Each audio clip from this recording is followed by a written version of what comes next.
Well, first of all, I think the quality of education has steadily deteriorated in America. Tell me about your education, if you don't mind telling us about.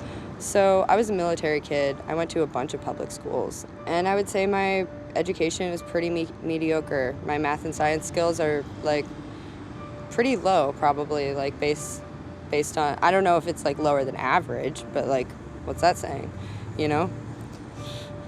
I'd say like overwhelmingly meh. From your perspective, how do you think the public schools in America are doing? Not great. I think mostly public schools about indoctrination right now. I know that standardization, the increase in that, has caused a lot of teachers to sort of lose their passion. I taught kindergarten in a traditional public school, and the curriculum with the mandated testing has changed so much. There's really no time for play, socialization. It's just like numbers, alphabet, words, phonics. I have been in situations where parents are trying to help third graders with their homework, and they can't do it because it doesn't make sense. We find that the student will say, well, if I don't do it, the way my teacher said, then it doesn't matter if I had the right answer. Right. It's wrong. We grow up in a system, typically, that we think that we need somebody up at a blackboard writing it down and us taking, like there's a standard protocol to learning. And I think that that's stifling. It certainly stifled me when I was in school.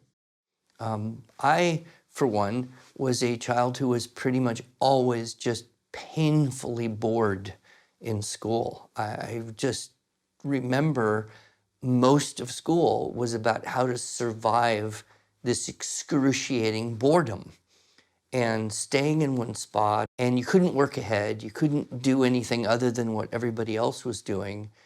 For me, real life started when school ended. I did not enjoy learning, and I was dissuaded from writing because I was told I was math and science, and I did love math and science, and now I'm an author. Mm-hmm. So go figure. So what do you think the solution is?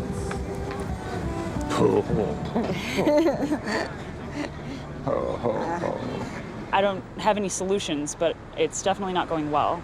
And it's not easy to come up with, here's the one solution. In other words, dear old United States government, they can't legislate and come up with a solution that's universal. No one is really able to change the great Titanic of institutional education. It is going along its path, and it is essentially unturnable and unchangeable. I mean, let's face it, if money could have fixed public education, it would have done so long ago. If the newest iteration of standards could have changed public education, it would have done so long ago. And so we continue to throw things that don't work at this great ship of institutional education, trying to change what it is, and it's not worked, and it's not likely to work until it really kind of breaks apart and has to be redesigned.